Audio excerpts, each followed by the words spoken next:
Good morning. This is Dr. Vipul. In the last couple of days, there has been, intensive discussions. In fact, there have been intensive discussions since the pandemic broke out.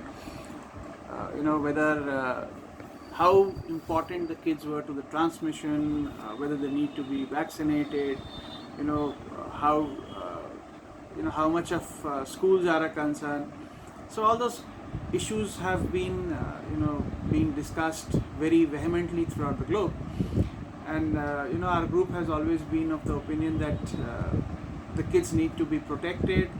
We are seeing a large number of kids with long hauler syndrome, more in the UK. They've been able to collect that data better than the US. And then there's always a question of how the kids have been able to transmit the virus better. That's also debated in some circles. But what needs to be also looked at is how does the pediatric population behave in terms of reservoir. So our group has always been of the thought process that kids will act as an important reservoir, and now we have an interesting paper to support us. There's a paper in preprint titled Emergence of SARS-CoV-2 Variants of Concern in Pediatric Population in the US, and that's by Jennifer Diane Bard et al.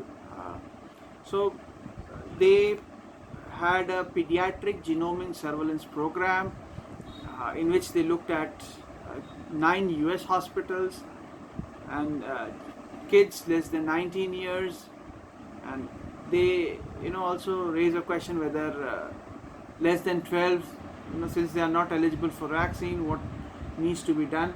So this group essentially looked at the genomic surveillance of kids from March 2020 till April 21, and then they found 252 variants of concern and 560 variants of concern with mutations, and most after October 2020.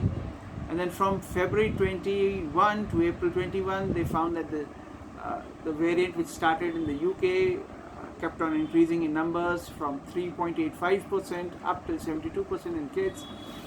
But what is more important is that they found that 72% of mutations in their cohort came in kids less than 12 years. Now that's a very, very important information. So we always as a group say that as the elderly population keeps on getting vaccinated, the virus has two less places to turn to, and then it will try and find refuge in places where it can hide. And those are people who are immunocompromised, they've had diabetes, and they are people who are on chronic immunosuppressants, or they have some other reason in which their immunity is lesser. But also in kids, this data tells us. So currently US is only 30% vaccinated.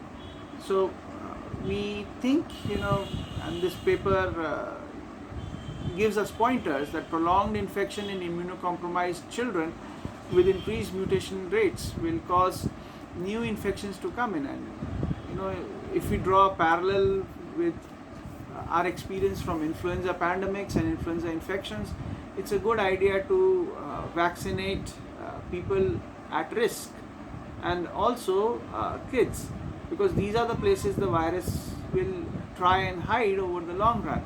So if you don't want repeated pandemics and outbreaks to happen, the kids have to be vaccinated. Thank you.